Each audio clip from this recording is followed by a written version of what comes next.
Om Namo Bhagavate Vasudevaya. Om Namo Bhagavate Vasudevaya.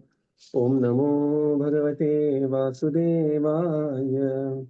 Narayanam Namaskritya Naram Chaiva Narottamam Devim Saraswatim Vyasam Tato Jayamudiraye Nashtaprayeshu Abhadreshu Nityam Bhagavata Sevaya Bhagavatiruttamaśloke Bhaktirbhavati Naistiki Om Ajnanastimirandasya Jnananjanashalakaya Chakshurunmilitam Yena Tasmai Sri Gurave Namaha Sri Chaitanya Manobhishtam Sthapitam Yena Bhutale Swayam Rupakadamayam Dadati Swapadantitam Namo Vishnupadaya Krishna Preshtaya Bhutale Srimate Bhaktivedanta Swami Nitinamine Namaste Saraswate Deve Gauravani Pracharine Nirvishesha Shunyavadi Paschatya Deshatarine Jaya Sri Krishna Chaitanya Prabhu Nityananda Sri Advaita Gadadhar Srivasadi Gauravakya Hare Krishna, Krishna Krishna, Hare Hare, Hare Rama, Rama Rama, Hare Hare. Hare Krishna, reading from Śrīmad Bhāgavatam. By His Divine Grace, A.C. Bhaktivedanta Swami Srila Prabhupada Ki Jai. We are reading from Canto 4, Chapter 16, Praise of King Pṛthu by Professional Reciters. So we are in the section where the devotees, who are the reciters, Suta, Magadha, Vadi, Ityadi, they are predicting Pṛthu's future activities. So text 2021, they predicted about travels of Pṛthu Maharaj. Later, they predicted about Pṛthu Maharaj milking the earth for the resources and the minerals. Then how he will be terrifying rod for the thieves and how he will perform sacrifices. And also his meeting with Kumaraj is also being predicted here. Now we come to text 26. Tatra tatra girastata iti vishruta vikramaha shrotyati atma shrita gatha pṛthu parakramaha. Translation. In this way, when the chivalrous activities of King Pṛthu come to be known to the people in general, King Pṛthu will always hear about himself and his uniquely powerful activities. Purport. To artificially advertise oneself and thus enjoy a so-called reputation is a kind of conceit. Pṛthu Maharaj was famous amongst the people because of his chivalrous activities. He did not have to advertise himself artificially. One's factual reputation cannot be covered. Hare Krishna. Yeah, so this is about the widespread fame that Pṛthu will have. That Pṛthu will be very famous for Pṛthu Parakrama. There are personalities like we say Bhima Parakram. So Bhima doing the Parakram in the all the battles that he fought, Bhima Parakram. Similarly, there is the word is Pṛthu Parakram Vishruta Vikrama. He will be very, very well known and he will be widely reputed. So reputed. So this is Vishruta Vikrama and Pṛthu Parakrama. Text 27. And he will be hearing about himself. Of course, he is Stuti Stotarana Priya, right? So the Supreme Lord, being the śaktyāveśa incarnation of the Lord, Stuti Stotarana Priya, that he is very famous for. Lord likes to hear his own activities and his own glories. They are purifying, they are mangalam, and he likes to hear. But just like we also become very happy when somebody praises us. The same thing, we are receiving this from the Supreme Lord Himself. This trait in the human being, Prabhupada writes, is coming from the Supreme Lord, where one wants to hear at times his own glories. This is coming from Supreme Lord. Text 27, the final verse of this chapter. दिशो विजन्त्या प्रतिरुद्ध चक्र स्वतेजसा उत्पाटितलोकशल्यः सुरासुरेन्द्रैरुपगीयमान महानुभावो भविता पतिर्भुवः. Translation. No one will be able to disobey the orders of Pṛthu Maharaj. After conquering the world, he will completely eradicate the threefold miseries of the citizens. Then he will be recognized all over the world. At that time, both the Suras and Asuras will undoubtedly glorify his magnanimous activities. Purport. At the time of Maharaj Pṛthu, the world was ruled by one emperor. Although there were many subordinate states, just as there are many united states in the various parts of the world, in olden days, the entire world was ruled through many states, but there was the supreme emperor who ruled over all subsidiary states. As soon as there were some discrepancies in the maintenance of the Varnashrama system, the emperor would immediately take charge of the small states. The word Utpatita Loka Salya indicates that Maharaj Pṛthu completely uprooted all the miseries of his citizens. The word Salya means piercing thorns. There are many kinds of miserable thorns that pierce the citizen of a state, but all competent rulers, even up to the region of Maharaj Yudhishthira, uprooted all the miseries of conditions of the citizens. It is stated that during the region of Maharaj Yudhishthira, there did not even exist severe cold or scorching heat, nor did the citizens suffer from any kind of mental anxiety. This is the standard of good government. Such a peaceful and prosperous government, devoid of anxiety, was established by Pṛthu Maharaj. Thus, inhabitants of both saintly and demoniac planets were all engaged in glorifying the activities of Maharaj Pṛthu. Persons or nations anxious to spread their influence all over the world should consider this point. If one is able to eradicate completely the threefold miseries of the citizens, one should aspire to rule the world. One should not aspire to rule for any political or diplomatic consideration. Thus end the Bhakti Vedanta purports of the 4th canto, 16th chapter of Śrīmad Bhāgavatam, entitled Praise of King Pṛthu by Professional Reciters. Hare Krishna. So this verse is about how Pṛthu Maharaj will be glorified by everyone. No one will disobey the orders of Maharaj Pṛthu. He will be Chakravarti Samrat. He will conquer the whole world and completely eradicate the threefold miseries for all the citizens. And thus, both Dhira and Adhira, Sura and Asura, will be engaged in glorification of activities of Maharaj Pṛthu. In the purport, Srila Prabhupada explains that previously there was Chakravarti Samrat, and the entire world was ruled by one Samrat and many kings. So there are many subordinate states, they were ruled by their own, and those times it was more like the city-state. Just like current times we have Singapore as a city-state, one city in state itself.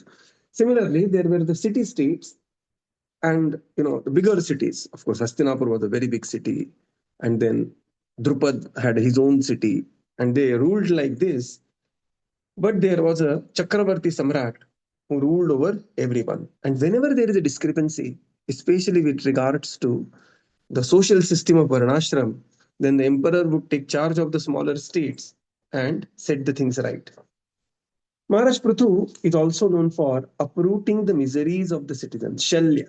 Shalya means, the thorn which pierces one in the foot. That is called a Shalya. And this personality is very well known as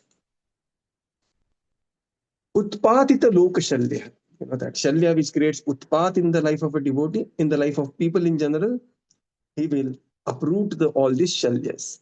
And this was the sign of all competent rules. Srila Prabhupada says, even up to Maharaj Yudhishthira, which was like 5,000 years ago, the miserable conditions were uprooted by very saintly governance, by the saintly king who was known as Raja-rishi. Raja-rishi means he is Raja and Rishi simultaneously, and he is competent like Raja and saintly like Rishi. And this is how he administered, and the visible effect of that administration was Rama Rajya, or here in this case, it was Pṛthu Rajya. that there was not even the extreme seasons, especially in South India, we'll see South and North. Or Sankarshan Lila Prabhu says, North, South India means we have only one season, summer, summer, summer. Okay, Chennai. And upstream on the north, there is extreme heat and extreme cold. But during the reign of Maharaj Yudhishthir, there were no extremities within the, towards the weather, by the weather, because of the such a saintly king, Rajarashi Yudhishthir Maharaj. And thus he became, for the good governance, the peaceful and prosperous state, he became object of glorification by all the saints and even otherwise, Sura and Asura. And Prabhupada says this is the purpose why one should rule, to eradicate completely the threefold miseries of the citizens. And this is what is my contribution in the life of people who are with me or who are accepting me as a leader. This one should have a very clear understanding. What standards I'm putting forward in any leaderly capacity. We are leaders as parents, we are leaders as teachers, we are leaders to our small team that we may have. But we have to put forward the standard and raise the standard of people in general. And because Pṛthu Maharaj did this excellently well, Pṛthu Parakrama, Vishruta Vikrama, therefore he is known all over the universe as Pṛthu Parakrama. So this is how we conclude the 16th chapter of 4th canto. Any quick discussion, any quick points to be discussed?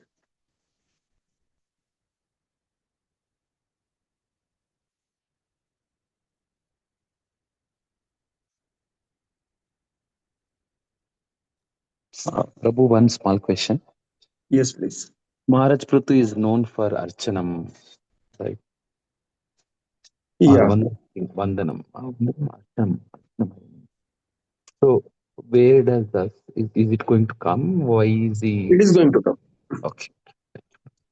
Good governance of Pṛthu. Abhi Pṛthu Maharaj has just appeared and all this glorification has started. And Pṛthu Maharaj himself is so shy, he's feeling that let me do something, then you glorify. But the devotees are saying, no, my dear Lord, you will anyway do it. Let us, take this opportunity to glorify. So this is the living exchange between the devotees and the Lord, right? L small, okay, because he's śaktyāveśa-avatāra. Prabhuji, in Mahabharata times, was Hastinapur a Chakravarti Rajya and Dwarka, Drupad Maharaj, that was under them? It was like a state. I mean, the state alliance. State alliance means, it is like NATO and USA. Of course, now equations are changing. But, they were equal, but there is first among equals. So, the NATO is, USA is part of the NATO, but then he is the first amongst the equals. So like that it was. They were very friendly states and everybody knew that it is Kuru who are the Chakravarti Samrat. Okay, Prabhuji. I asked this because then there are stories where Jarasandha was so powerful and he used to go against Krishna, Mathura 17 times, and he was a Rakshasa also. Kams was so powerful, and simultaneously Hastinapur is called as Chakravarti. So, and then Dwarka became so powerful, and Drupad was also so powerful to defeat Kauravas. Yeah, so the history that we study, it was the very evolved politics that time. Lord Krishna is appearing and so yeah, what you say is right. There were, Kurus there were certain boundaries where the boundaries were given for the demons. And Bhishma Pitama, he knew that this is the Lord, it is the activities of the Supreme Lord who is supposed to do and do otherwise. And therefore, their boundaries were kept. But then, by the mercy of the Supreme Lord killed many of the demons. And Pandavas, by their own prowess, they killed many of the demons. And this is how the path became Nishkantaka for Yudhishthir Maharaj. Like there is a beautiful description where it says that the Man-eater tribe, and Bhishma said that. So what happened is the Man-eater tribe, when they were defeated by Bhishma, they said that we are also your citizens. but our personality engagement is like this. And then Bhishma said, okay, you be there in the Hidimba Kshetra. So that King Hidimba, his sister Hidimba, and others were staying in that Guhyavana, right? So, and within there, they were following their own activities. It was like more like a jail for them, where they thought they are the kings.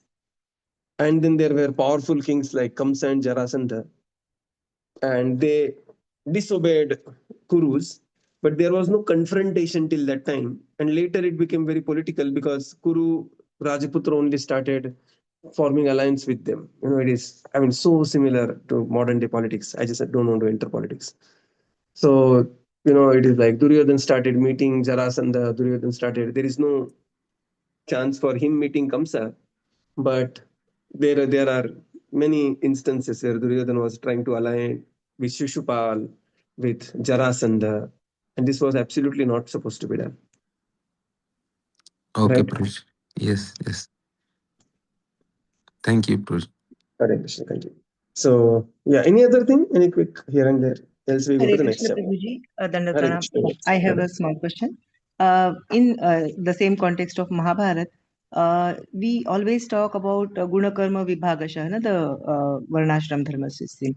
But in Karna's case, Karna was always insulted because of his being Sutaputra. And this reference is taken many places. So, what is the correct understanding here? About Karna, Karna, no doubt he had a very noble birth. He's a son of Surya Dev and Kunti Maharani. And there is a history of Karna also, how there were this Nivat Kavach Rakshasas who were 999 times were killed by Naranarayan Rishi, and thousandth time he was supposed to be killed, who appeared as Karna, and then again he was killed by Naranarayan in the form of Krishna Arjuna. And now, ladies, this is about the divinity and the past life aspect. Another thing is about the social justice aspect of Karna. Karna fought for himself. That is true and that is glorious. Unfortunately, his fight remained only for himself. There is no instance of Duryodhana then giving uh, rights of fighting, calling all the Sutas as the Veera. Duryodhana was a great opportunist. He exactly fetched that opportunity. He saw that opportunity. If at this point of time, if I can make him a king, he will be dedicated to me, for he will literally become my slave for the life, giving his life for me. He's a powerful, competent warrior, and this is how he threw his jal, he threw his net, and Karna was very happily caught in that net. Later there is no instance of Karna taking ahead the cause of equality, or this kind of thing for all the Sutares or other contrary to this, one can see the behavior of the Pandavas. Pandavas did many revolutionary things, right? Which were not Shastra asammat, but which were very rarely to be found in the Shastra. So, see, Praman is always Shastra. Karya akarya Shastra pramanam te. Tasmat Shastra pramanam te. Praman is Shastra. But for the good of the citizens, they did something which is very, very unimaginable. Like, when there was a crisis that mothers were not to be disobeyed, they married Panchali, they married Draupadi, 5 of them. And what an austere life it was. There are many instances about this, the austerity of the Pandavas. Then there is like, to save the Hidimba Desh, Bhima married Hidimba. And one may see, it's one way to see another thing, but other thing is also that it is like the human marrying a Rakshasa, which is impossibility. Impossibility during today's time also, what to speak of those times. So Pandavas, they did many revolutionary things otherwise, and Karna, his revolution remained, contained only for himself. When he became the king, he forgot the struggle, right? That, he was being Sutaputra and everything else. So this is where the narration sits around. If you go on YouTube, there is a beautiful discussion around this by two devotees. One is Chaitanya Charan Prabhu. So you can surely hear. Just type Chaitanya Charan Prabhu and Karna, and he has put up a series of talks on the great personalities from Mahabharata. Another Okay. discussion is by Krishna Kishore Prabhu, and there are many other devotees who have discussed this point. Krishna Kishore Prabhu apne Pune wale. Okay. Pune devotee Krishna Kishore Prabhu. So, certain things he also has elaborately discussed on, the Karna controversy. So, was he a great warrior? Undoubtedly, he was one of the greatest warrior. Greatest warrior in the wrong camp, and the whole thing got collapsed. Like that it was. And then there are many great qualities of Karna. Like when he came to know that he was the eldest of the Pandava, simply that three personalities knew around this. Karna knew, of course Kunti knew, and Lord Krishna knew. And any one of them revealing this before the battle, Mahabharata would have been completely different. Right. Yudhishthir Maharaj would have given all the kingdom to Karna. Karna would have offered all the kingdom to Duryodhan. There is no question of war. But he contained that. He said that I have five glorious brothers. And I know what cause I am fighting for. So he said that I will not reveal this. Let I know the outcome of the war also. Outcome of the war is the death of Duryodhan, all the Kaurava gang and himself. And let Pandavas, who are very virtuous, let them reign the world. So these are, some of the greatest things of the Karna did. So Karna is a, very, very uh, amazing personality within Mahabharata. Right? Yeah. Prabhuji, Govind Prabhu's lecture also series is there, no? Yeah, he also talks about. Govind Prabhu's lectures are very, highly conceptual in nature. So I don't directly hear Govind Prabhu. I hear somebody like Krishna Kishore Prabhu who will. Govind Prabhu's lecture is like Vedavak, So Krishna Kishore Prabhu will give some purport on that, and then it becomes digestible. He was also Danshur, na Prabhuji. He was also Danshur. So there are many great qualities of Karna.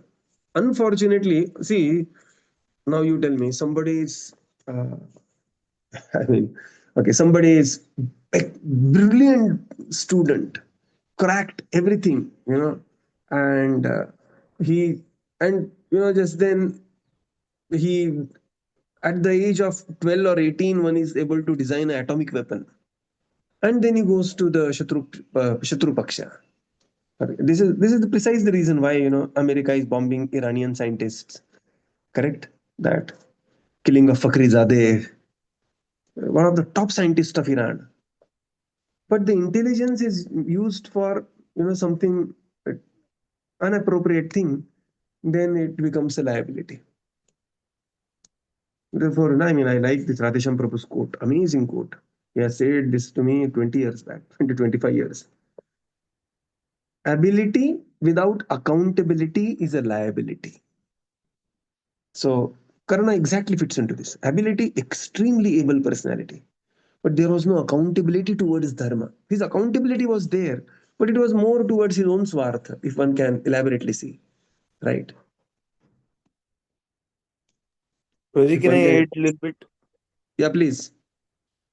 So, Karna being a like I heard that Karna being a Kshatriya, like he feels he is a Kshatriya, and the feeling of injustice is so much that a Brahmana and a Kshatriya, they cannot take charity. I mean, they can take charity. Only the Angadesha. I mean, they cannot be on a employment on someone. So when he took that Angadesha, that is where he got bound to Duryodhana, whatever he was doing, right? And Yeah. that is where later even calling Panchali like a all that thing that like he like it became downgrade from there. So Yeah, that right. Correct. Yes, Mahabharata is very exhaustive. When you start discussing Mahabharata, time stops. Okay. And one can just, be amazed. What a creation of Vedvyasji. That for Kali Yuga, you need such a scripture only, where there is controversy, there is something gray, there is something this, and then by that virtue, at least the names of, these great personalities will come again and again. The epitome of anything. Like this fellow Amir Khan, he joked Devi Devata so much in PK and everything. But he says that the goal of my life is to, at least have one film on Mahabharata, and I want to play the part of Krishna. Look at this. This is the appeal of Mahabharata, right? So this is how the Mahabharata is. Yeah. Anything else?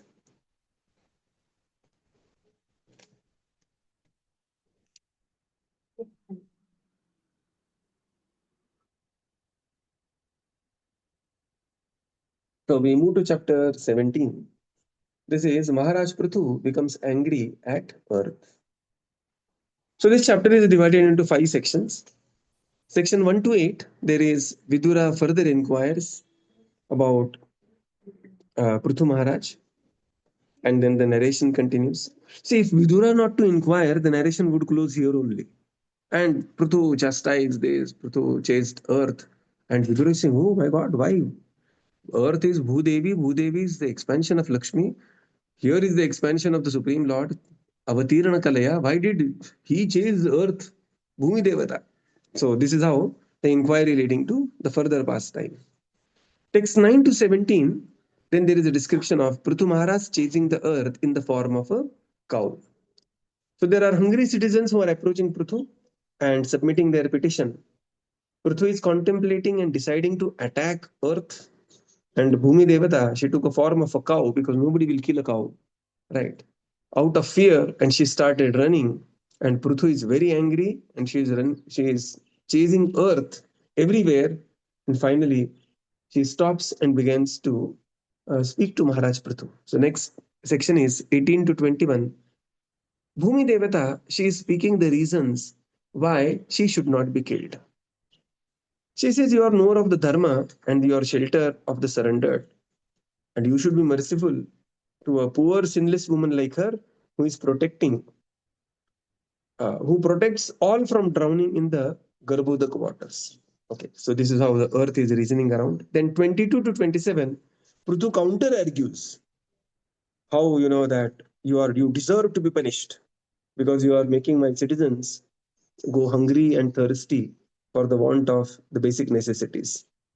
And text 28 to 36, that is final section, Bhumi Devata offers prayers to pacify Pṛthu, and he says that I'm ready to cooperate in your welfare activities towards your citizens.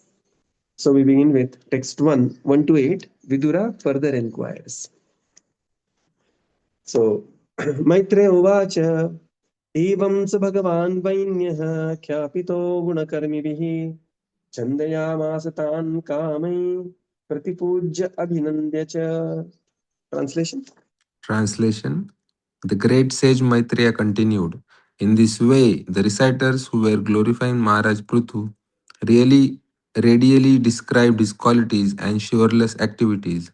At the end, Maharaj Pṛthu offered them various presentations with all due respect and worshipped them adequately. Yeah.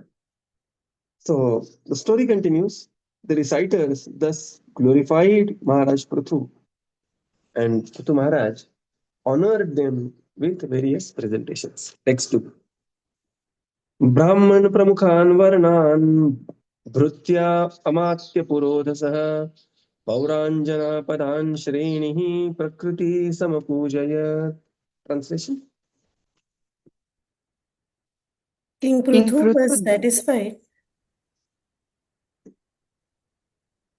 King Pṛthu Go thus on, go. satisfied and offered all respect to all the leaders of the Brahmanas and other castes, to his servants, to his ministers, and to the priests, citizens, general countrymen, people from other communities, admirers, and others, and thus they all became happy. Yeah. So Pṛthu Maharaj thus satisfied and offered respects to everyone.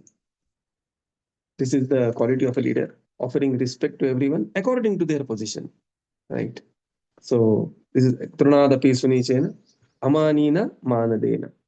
So this is Pṛthu was personified, Amanina Manadena. And this is how he satisfied by aptly glorifying, aptly offering respect to the Brahmanas and other castes, right? Varnashram, His servants, his ministers, his priests, and everybody else was satisfied by this gentle behavior of Maharaj Pṛthu. Text 3. Vidura uvacha kasmad dadhara gorupam dharitri bahurupini yaduhoda prutustatra kovatso dohanam chakim. Translation. Vidura inquired from the great sage Maitreya, "My dear Brahmana, since Mother Earth can appear in different shapes, why did she take the shape of a cow? And when King Pṛthu milked her, who became the calf, and what was the milking pot?" Yeah. So now, hearing the glorification by the bards, where Vidura came to know that Mother Earth will become a cow and Pṛthu Maharaj will chase the cow, Vidura was in great, he had a great inquiry. He said that Dharitri Bahurupini, that Mother Earth can appear in different shapes and forms. Gorupam, why did she take the shape of a cow? And thus, when did King Pṛthu milk her? Who became the calf? And what was the milking pot? Okay, so this is allegorical in the sense that there is a beautiful verse about Bhagavad Gita. What is that verse? सर्वोपनिषदो गावो गोदत्ता गोपालनंदनः पार्थवत्सा सुधीर भोक्ता दुग्धम गीतामृतम. Parthavatsa. Who is the Vatsa? Partha. Sudhir Bhokta and all other, the Vichari, Vivekajan, they are the Sudhir Bhokta, Dugdham, Gītāmritam. So similar, there is a query that who became the calf, who was the mill? When did this happen? We'll take a couple of more shlokas. One shloka we'll take because it has no purport. Text 4. Prakritya Vishamadevi Kritatena Samakatham Tasya Medhyam Hayam Devaha Kasya Heto Paharat. Translation. The surface The of the surface earth is by nature low in some places and high in others. How did King Pṛthu level the surface of the earth? And why did King of Heaven, Indra, steal the horse meant for the sacrifice? Yeah. So these are all the future activities being predicted by the reciters. And then Vidura is asking, how did he level the surface of the earth so that his citizens can, have the land to be to cultivate and everything else? And why did Indra steal the horse of Maharaj Pṛthu? Because it was a sacrifice which was going on. And then he's inquiring about Sanat Kumar and other things. So we will conclude here and continue tomorrow. Srila Prabhupada ki jai, Gaura Bhakta Vrinda ki jai. Thank you, Prabhupada. Thank you, everyone. Hare Krishna. Thank you, Guruji. Hare Krishna. Prabhuji, one question. Yes, please. So Maharaj Pṛthu was ruling just the earth or Bhumandala? It is, we can say both. Because earth, when we say, Bhumi, when we say, it is always Bhumandala. It is not just the earth. And to understand it is slightly tricky. It will come in the 5th canto, where the earth is part of the Bhumandala and everything else. Okay, Prabhuji. Right. So, the way we understand is that, yeah, something good happened, and I have begun to understand something, and that's okay. That's how we continue. Right. Because later in the 5th canto, it is going to be so tricky description of the universe. We will need some experts to speak on that. So we will have some experts coming and giving a session, some 2-3 hours of session. It will happen. And then also Gaurang Guru jokes very nicely. Gaurang Guru says that 5th canto is so tricky that when we have an expert there around this, His Grace Pavaneshwar Prabhu from Gopinath Temple, he says that when you sit with Pavaneshwar Prabhu and when he explains and you think you understood, and by the time he gets up from Vyasasana, you realize that you have a lot of questions. So, Srila Prabhupada ki jai. Gaura Thank you, Bhakta Vrinda Prabhuji. ki jai. Thank you, Prabhupada. Thank you, everyone. Hare Krishna. Thank you, Prabhupada. Thank you, Hare everyone. Thank you, Prabhupada. Thank you, Prabhuji. Thank you, everyone. Hare Krishna. Thank you, Prabhupada. Thank you, Prabhuji. Hare Krishna.